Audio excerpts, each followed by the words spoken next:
My name is Kalira Lindell and I am 31 years old. But we are family. That is what everyone always says when they want you to forget who paid for what, who helped with what, or who worked quietly so everyone else could be comfortable. Family is supposed to be about love, and sometimes it is. But in my family, it has also been about using each other and expecting things without giving anything back. But before I continue, hit the subscribe button and tell me where you watching this from, and what time of day is it. My sister, Isolde, always expects me to give her expensive things. Jewelry, fancy clothes, bags, shoes, or money if she doesn't feel like pretending she can get things herself. This year I wanted to do something different. I wanted to give her something better. Or at least I thought I did. It was a family gift exchange. Every year Mom says we have to do it like it is some very important rule that cannot be broken. The house smelled like cinnamon and old carpet. The fake garland hung on the banister, sagging a little, dusty from last year. The living room was crowded and warm in a way that made it hard to breathe. Too many people, too much laughter that didn't feel real. Too many memories packed into one room like they had nowhere else to go. My parents were in their usual places. Dad was at the end of the couch, sitting straight, looking serious like he was a judge watching a trial. Mom was near the kitchen, pretending to be the perfect host even though I had paid for half of the food. Grandma Thessaly sat on the stairs with her hands folded, looking quiet and like she was watching a play. Grandma Melis sat in the armchair by the window, quiet but very alert, with eyes that seemed sharp even though her face looked soft. And Isolde, my sister, was sitting in the middle of it all. Legs crossed, phone in hand, acting like she was already bored and had better things to do. Isolde has always believed life should give her everything she wants without her having to try too hard. She isn't mean. She just knows that if she asks for help, people will give it to her. He cries at the right moments. She says, "I'm stressed," in a voice that makes Mom panic. She has a special talent for making her problems feel like emergencies that everyone else has to fix. For the past few years, I have been the family's emergency fund. When something went wrong, they expected me to fix it. Isolde's school tuition? Paid. Groceries when Dad's freelance work dried up? Paid. New washer, new fridge, plane tickets, car repairs? Paid. Rent? Paid. And every time I fixed something, they acted like it was normal. Like I was just doing my part, like I should be happy to help. I didn't realize how bad it had gotten until this Christmas. When it was my turn to give gifts, everyone leaned forward a little. Isolde's eyes flicked toward my hands, hoping for a fancy bag or box, something expensive. Mom's smile was tight, like she was already proud of whatever sacrifice I had made. I stood up and walked over to Isolde with a plain white envelope. No wrapping paper, no ribbon, just her name written in black ink. She looked confused, then suspicious, like I had handed her a bill instead of a gift. "What is this?" she asked, loud enough for the room to quiet down. I didn't answer. I just sat back down. My heart was steady, which surprised me. I had spent nights thinking about this envelope. I had spent weeks wondering whether it was a kind thing to do or a mistake. I told myself it wasn't about being thanked. It was about doing the right thing. Isolde opened the envelope slowly, like she expected a prank. She pulled out the letter and read it once, then slowly again. The room stayed very quiet. You could hear the heater turning on. The letter was simple. I explained that she was $8,300 short on tuition. She had already missed her first payment for spring semester, and the school had put her account on hold. I wrote that I had paid the full balance so she could graduate on time. I included the receipt from the school and the bank transaction. Isolde finished reading and looked up. For a second I thought she might cry, might whisper, "Thank you," or finally see me as more than a wallet. But then she laughed. Not a small nervous laugh. Not a grateful laugh. A mean mocking laugh that made my skin tighten. She held up the letter like it was a joke and said, "She thinks money can fix the fact that we don't need her." The room erupted. Dad actually clapped. Mom covered her mouth and started laughing, tears in her eyes. Even Grandma Melis let out a small snort, like Isolde had won something. Grandma Thessaly stayed quiet, just watching. I didn't say a word. I just stared at all of them. Then I leaned forward, took the letter back from Isolde's hands and said quietly, "What are you?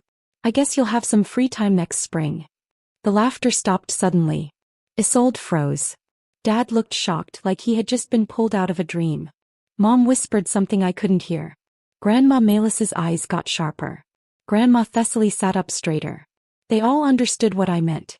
If I hadn't paid her tuition, she would not have been able to graduate on time. She would have been forced to take time off, to wait, to struggle. The envelope wasn't just a gift anymore. It was power. Something they had laughed at until it disappeared.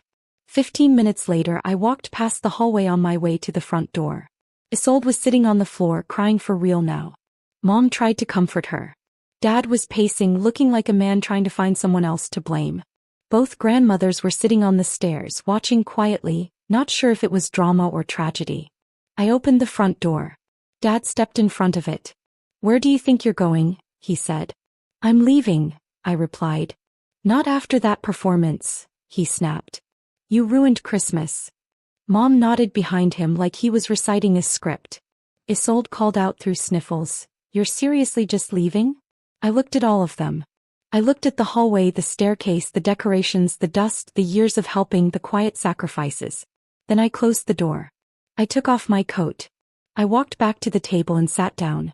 Everyone followed like gravity pulled them. I said, "Here's how it's going to be now." Nobody moved. Isolde was still red-faced, trying to wipe her tears without losing pride. Mom looked like she couldn't decide whether to cry or slap me. Dad looked like he was about to start one of his long speeches, but I didn't give him the chance. For years I had been the emergency fund. I had said, "I've been the emergency fund for this family." Whether you admit it or not, you've all gotten comfortable with the idea that if something goes wrong, I'll fix it. No one argued. They just stared. "That ends tonight," I said. The words sat in the air like smoke. Then I added, "And since we're all being honest, you two owe me $3,000. I loaned it last spring when you said you hit a rough patch. You promised you'd pay it back in a few months." Dad immediately cut in. "We said we would and we will," he said. I nodded. Good. I had already written it off in my head. Mom flinched. The thought of me not trusting them with money hurt her more than anything else. Dad asked, "So you think we're thieves now?" "No," I said. "I think you're comfortable. Comfortable owing me things. Comfortable thinking I'll always be around to fix everything. And now, Isolde, if you want to finish school, you'll have to get a job. Maybe Mom and Dad will help like normal parents. Maybe." Isolde looked at Mom, then at Dad. No one said a word. Mom finally said, "This isn't how family works, Ree. We don't threaten each other." I smiled a little. "That's funny because 5 minutes ago, you all laughed at me in front of both your mothers and called me selfish when I tried to help." Then Grandma Thessaly, quiet until now, spoke up. She looked straight at Mom and said, "She's right. I saw how you all laughed. And don't think I forgot you borrowed money from me and never paid it back either." Grandma Maylis chimed in, voice dry. "I always thought you spoiled Isolde too much. Now look." She bit the hand that fed her and cried when it stopped. The ground shifted. Dad stood up more carefully this time. "So what? You're done with us now?" he asked. "No," I said. "I'm just done being used." He called me selfish. I shrugged. If standing up for myself is selfish, then yes. But if you don't like these new rules, go figure them out on your own. And when you need help next time, don't call me. Isolde finally said she would get a job. She sounded miserable, like working at a store was beneath her. Mom mumbled something about trying to help. Dad didn't say anything. I got up and poured myself a drink. No one followed. No one spoke. But I knew this wasn't over. The house was quiet after that night, but it wasn't the quiet that meant peace. It was the quiet that means everyone is thinking, replaying that moment, trying to figure out how to fix it.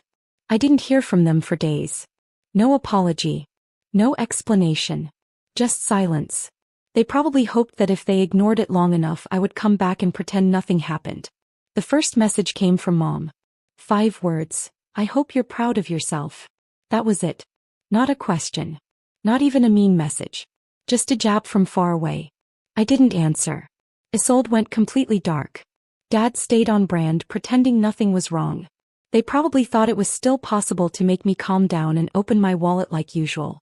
But they weren't ready for a version of me that didn't need them and didn't want to be needed. So I started slowly. They were still on my phone plan. Mom, Dad, and Isolde too, because she had complained about her bill during finals last year.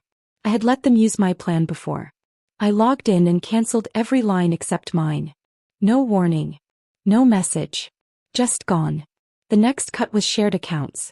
The Costco membership I added when times were hard, the Amazon Prime account under my name, the streaming services, The little conveniences they always treated like air. Always there, always free. I removed their access quietly one by one, like closing doors in a long hallway. 3 days later my dad left a voicemail. His voice was careful and soft. He said that he had tried to buy a few things but my card didn't work. He thought maybe it was a mistake. But there wasn't a mistake. I had still paid their January mortgage, not because I felt guilty, but because I wanted to see how long they would act like nothing had happened. The payment went through and they stayed silent. No thank you. No checking to see if I was okay. No sign that they remembered I was still helping keep their house. That quiet told me more than words ever could. So when February came, I decided to stop sending grocery money. For many years, my mom would send me a text with a list of groceries, and I would order them for their house every single week. Bread, milk, chicken, her fancy coffee creamer, healthy snacks for Isolde, my dad's special brand of coffee. I knew every item by heart. Every week it was like clockwork. But this time I didn't order anything. A whole week passed. Then I got a message from my mom. "Hey sweetie," she wrote. "Things have been a little rough lately. If you happen to have any extra food for this week, we'd really appreciate it." I stared at it. My hands were still from holding the phone. Then I typed back 2 simple words. "Isolde says, hi." I watched as 3 little dots appeared on the screen showing she was typing a reply. Then they vanished. No reply. Next, my Uncle Oren messaged me out of nowhere. He said they were throwing a birthday dinner for Isolde and asked if I could help pay for it. He called it a family thing. I didn't even answer with words. I took out my phone and found a screenshot of Isolde's Instagram post from December. In it, she was holding a fancy designer purse, posing in front of a mirror with a caption about treating herself. I sent it to him. He didn't respond either. He just left me to read. By mid-February, Isolde finally sent a message. First a short one. "Mom said you've been acting weird. Are you okay?" Then a longer one. "Look, I know you're upset, but this has gotten out of hand. I miss you. Let's talk." I didn't answer either. Then came the voicemail. Her voice was soft, careful, almost like she was trying to sound like someone else. "I don't want things to spiral," she said. "Family is family and we should rise above the drama." Drama? I thought. Like my gift wasn't tuition and her response wasn't humiliation. I blocked her. After that, my mom went straight back to practical requests. She texted me about her car making a weird noise. Could I help pay for repairs? I didn't answer. Then my dad called. I almost didn't pick up, but something told me I should. He started to calm down. "I want to visit and talk." No yelling. I said no. There was a long pause. Then he spoke again, his voice tight. "So, you're just going to let the house go?" I blinked. "What? The mortgage?" he asked. "You're just going to stop paying it?" I said yes, simply.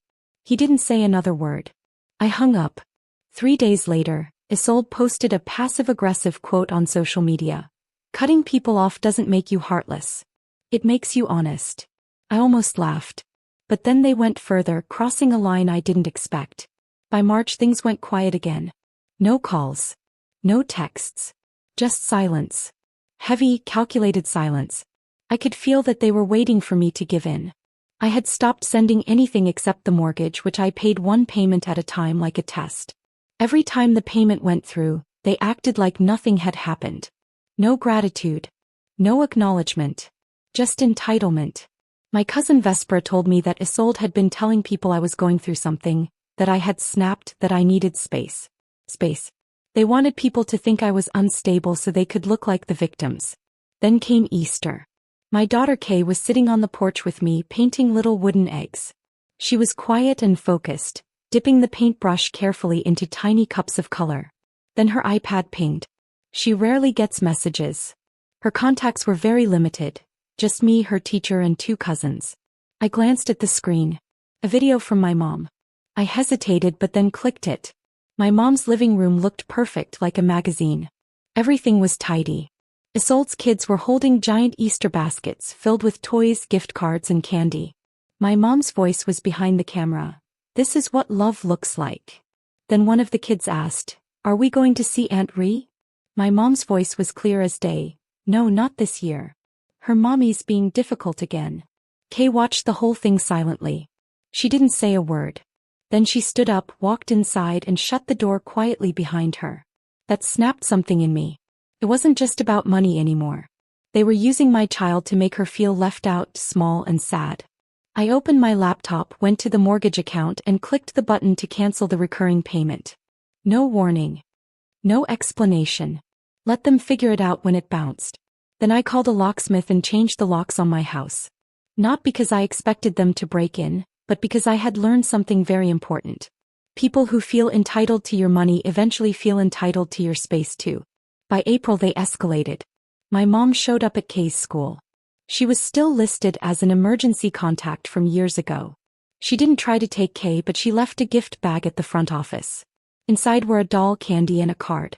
The card said, "Grandma loves you always no matter what mommy says." I lost it. I called the school, removed her from every single list, and told them she wasn't allowed near my daughter again. That night I blocked my mom everywhere. Facebook, phone, email. No more slow cuts. No more pretending. I thought that would be the end. I was wrong. People like them don't disappear quietly. They just change tactics and start playing a different game. I thought the quiet meant they were adjusting. I was wrong again. The quiet didn't feel peaceful. It felt like a strategy. The calm before they decided which story about me they were going to tell. I found out how they were telling it when Grandma Thessaly called. She didn't ask how I was. She never wastes time with small talk when something important is happening. She just said, "We're having lunch. I'll pick you up." She arrived exactly on time, her hands gripping the steering wheel tightly. I could tell she had already decided what she was going to say. At the diner she leaned forward. "Your parents are in trouble," she said quietly. "And they don't want you to know how bad it is." I didn't react. I just listened. She explained everything. Once the money stopped, everything started falling apart fast. My mom was behind on 2 credit cards. My dad's freelance work had dried up again, and the people he said would give him jobs never did. Isolde's school had put a financial hold on her account.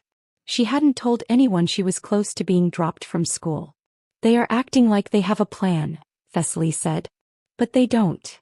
She sipped her coffee and looked at me sharply. "Your mom is telling people that you're not doing well. She's saying that you snapped, that maybe you need time off, therapy, a reset. She's painting you as unstable." I laughed, sharp and humorless. She'd rather tell people I'm broken than admit she depended on me to raise her second kid. Thessaly didn't laugh. She looked tired. "They won't apologize," she said quietly. "Not because they don't feel guilty, but because they don't want to owe you anything." That sentence stayed in my mind all day. When I got home there were 3 unread messages from Isolde. The first just said, "Hey." The second, "Can we talk?" The third, "I got a job at Lark. It's retail but it's something." Lark was that weird off-brand fashion store at the edge of the mall. The one where everything is always on sale because nobody wants to pay full price for a rhinestone hoodie. I knew she was miserable. I didn't respond. 3 days later my mom texted again, "We're proud of you for being responsible. Hope you can forgive us soon." Forgiveness. Like it was a favor she was offering herself.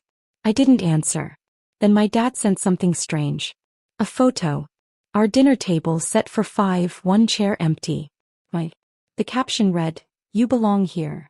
I stared at it longer than I should have. Suddenly they wanted to play the emotional card. The same people who laughed when I tried to help were now acting like I abandoned a sinking ship. Like I owed them loyalty just because we shared a last name. Then came the voicemail from Isolde. Her voice was different this time. Less acting, more desperate. She said she couldn't make rent. Her job barely covered gas. She didn't know how to focus on school while juggling everything. Then she said something I didn't expect. "I miss how things used to be." I listened to it twice. Yeah, I missed how things used to be too. Back when she said thank you. Back when my parents remembered who paid for the roof over their heads. But those days were gone. And none of them knew yet how deep this was going to cut. The voicemail stayed in my inbox for 3 days. I didn't delete it. I didn't respond. I just let it exist. Then my mom showed up at my door. She didn't call first. She buzzed the building like she was delivering a package. I almost didn't open it, but curiosity got the better of me.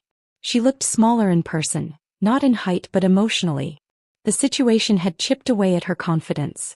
But she still had that expression like she was about to say something wise, clever and tricky.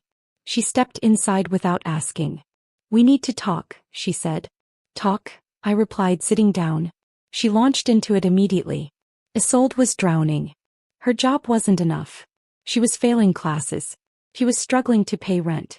She couldn't focus on school while doing everything else. The money office said she couldn't sign up for her finals unless she paid. She started talking really fast, like she could talk so much that I would just give in without thinking. She kept talking about her family, how proud they were of me and how much they loved me. I listened quietly for a little while, letting her talk. Then I told her calmly what I thought. "Do you want help?" I asked. She nodded or maybe opened her mouth to answer, but I didn't let her speak. "Hey," I said. "I will help, but I'm not paying for anyone else's mistakes anymore. You and Dad are her parents, not me." Her face looked confused and shocked for a moment. She tried to speak, but I didn't let her. "You want Isolde to graduate?" I said firmly. "Then you figure it out. Sell something if you need to. Cancel your weekends. Skip your anniversary dinner. Be creative. Find a way to make it happen." She tried to say something about how hard it was for her. I stopped her. "And the $3,000 you owe me," I said. "I want it by the end of the year." Her face dropped as if I had slapped her. "I know you won't have it," I added. "But I am not pretending anymore. Every time you avoid paying, I'll remember exactly what this family thinks I'm worth." She started crying. She said it wasn't fair and that I was punishing everyone for just one mistake. "No," I said. "I am reacting to many years of pretending your money problems were my responsibility. I am not punishing anyone for one mistake. I am reacting to a decade of being expected to fix everything. I am reacting to being treated like I exist to pay for what you didn't take care of." She left without another word. She didn't argue anymore. She didn't try to convince me. She just left. A week later, Isolde called me. Not a text, not a voicemail, she actually called. I was surprised. She said she knew I didn't expect her to help, but she wanted me to know she had gotten a second job tutoring kids after school. She was also talking to the money office about her fees. "I am not asking for money," she said quickly. "I just want to earn the right to be your sister again." I didn't say yes or no. I said, "We'll see." Then something surprising happened. Grandma Thessaly invited me over. When I got there, she was sitting in her living room with a smile that looked very happy and a little secretive. He handed me a folder. Inside were printouts, screenshots, old messages, receipts, and emails. Everything. Every loan, every just this once, every plane ticket, every repair. 5 years of proof, all written down. "What is this?" I asked. "Evidence," she said. "In case they try to rewrite history." Then she told me the real twist. Grandma Melis was updating her will. I froze. She was reducing what goes to my parents and increasing my portion. "I didn't ask for that," I said. "I know," Thessaly replied. "That's why it's happening. We're tired of watching you be used. If they won't change, we will." It wasn't revenge. It wasn't a victory. It was justice. It was fair. And it was just the beginning. Spring came early that year, like the world was tired of winter too. The air smelled fresh, like wet pavement and thawing dirt. People started pretending nothing had happened, like the year hadn't started with my family falling apart at the seams. But I remembered. I remembered every laugh, every silence, every time I was expected to fix what I didn't break. Isolde barely scraped through her semester. She didn't tell me herself. Grandma Thessaly told me. She passed all her classes and even picked up an unpaid internship. The commute was brutal, 90 minutes each way. She was exhausted, but she was showing up every day. That mattered. I saw her once without planning it. I was near a bus stop by my place and there she was. She stood there half asleep, hair tied back, holding a plastic container like it was her lifeline. She wore cheap flats, no makeup, and didn't seem to care how she looked. She didn't see me, or maybe she did and chose not to. Either way, I watched her board the bus quietly, and for the first time in a long time, I felt something in my chest loosen. She was learning. Not fast, not gracefully, but she was learning. My parents didn't change. The $3,000 they owed me became a ghost. They acted as if it didn't exist. "We're working on it. Things are tight," they said, but there were no dates, no numbers, no accountability. I could have pressed harder. I could have demanded my money. But I didn't. I wanted to see how long they would pretend. Instead, my dad started sending me links, articles, and videos about resilience. He thought sharing videos could rebuild trust. My mom tried nostalgia. She sent old photos, recipes I used to like, and messages that said things like, "Those were good times, weren't they?" It was like she was trying to pay me with memories instead of money. I didn't respond. The card Isolde gave me, the one with a small apology written on plain cardstock, I kept it. I put it in the same drawer as my passport and my car title. I didn't look at it often, but I didn't throw it away either. It wasn't about making things even. It was about her seeing the wreckage she had helped cause. And she had. Then Grandma Melis made the change final. Thessaly called me one afternoon. Her voice was low but satisfied. "It's done," she said. "Your mom found out." I didn't need to ask how that went. Apparently, Thessaly said, "Your mom cornered Melis at a family dinner and tried to guilt her. Asked why she would cut her own daughter out. Melis said no. I could hear it because Kalira was there when you weren't. My mom called that night. She didn't talk about the will. She never does anything directly. She danced around it, talking about how she hoped I didn't think they weren't grateful. You still haven't paid me back," I said. Silence. Then carefully, like she had rehearsed it, she said, "We will soon." That was 3 months ago. I haven't seen a single dollar. We talk sometimes now. Birthdays, holidays, safe topics. I'm polite and cordial, but there's a distance they can't cross anymore. Isolde is different. She doesn't treat me like a solution anymore. She talks about work, how tired she is, and how weird it feels to earn everything herself. That's why I started replying to her messages again. Not fully. Not warmly. But honestly. My parents still act like things will go back to normal. They won't. This version of me, the one they created the night they laughed, isn't the one who absorbs chaos for love anymore. I am their reminder now. And for the first time in my life, that felt like enough. Spring rolled into summer quietly, like it didn't want to interrupt anything. Life without being the safety net was strange at first. Too quiet. Too light. I had spent so many years bracing myself for the next request, the next emergency, the next guilt-laced phone call, that when none came, my body didn't know what to do with the peace. I slept better. That was the first thing I noticed. No more waking up with my jaw tight, replaying conversations in my head. No more checking my phone before bed, wondering who needed saving next. Silence stopped feeling like abandonment. Silence started feeling like space. Isolde kept working. Thessaly updated me occasionally, not because I asked, but because she wanted me to know the effort was real. Isolde didn't quit. She didn't complain publicly. She didn't post sad quotes online. She showed up tired, underpaid, and kept going. My parents, on the other hand, stayed exactly the same. They never paid me back. Not the $3,000, not even $100 as a gesture. It became the thing no one said out loud. Like if they didn't name it, it didn't exist. They invited me to dinner once in June. I declined. No explanation. "I'm busy," my mom replied with a thumbs-up emoji. That told me everything. What surprised me was how quickly people stopped asking questions once I stopped explaining myself. Extended family adjusted. Friends stopped expecting drama. Even my coworkers commented that I seemed calmer, lighter. Because for the first time my life belonged to me. Isolde texted me one night in July. Not asking for anything. "I passed my internship review. They might keep me on," she said. I stared at the message for a long time. Then I replied, "Good. You earned it." There was a pause, then a heart emoji. That was enough. I didn't need grand gestures. I didn't need apologies performed in front of witnesses. I needed changed behavior. And she was changing slowly. My parents weren't. They still told people their version of the story. That I had become distant, that I was hard to reach, that I was too busy with work and didn't have time for family. They never said, "We relied on her too much." They never said, "We laughed when she tried to help." They never said, "We lost her because we treated her like a resource instead of a person." That truth would cost them too much, so they avoided it. I stopped expecting them to catch up. Instead, I focused on what came next. I took a weekend trip by myself. Nothing fancy. Just a cabin, a book, and silence. I sat on the porch one morning with coffee cooling in my hands and realized I wasn't waiting for anyone to call. I didn't miss the chaos. I missed the idea of family I thought I had, and that grief was quieter and easier to carry. In August, Grandma Melis called. She asked me if I'd come over for tea. When I arrived, she was already seated. Papers were neatly stacked beside her.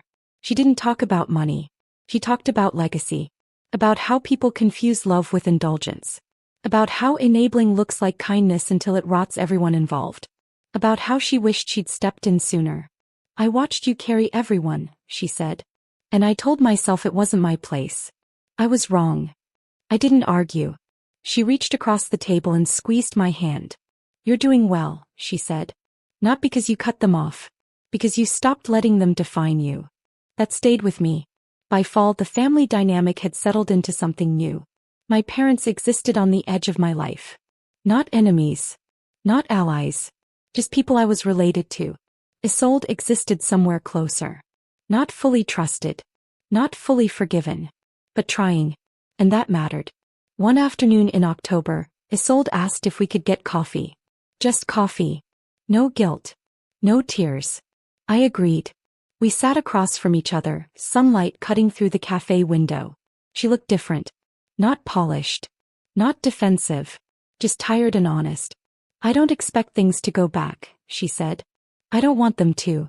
I just didn't realize how much you were carrying. I nodded. I should have said thank you, she added. A long time ago. You should have, I said calmly. He swallowed. I'm saying it now. We didn't hug.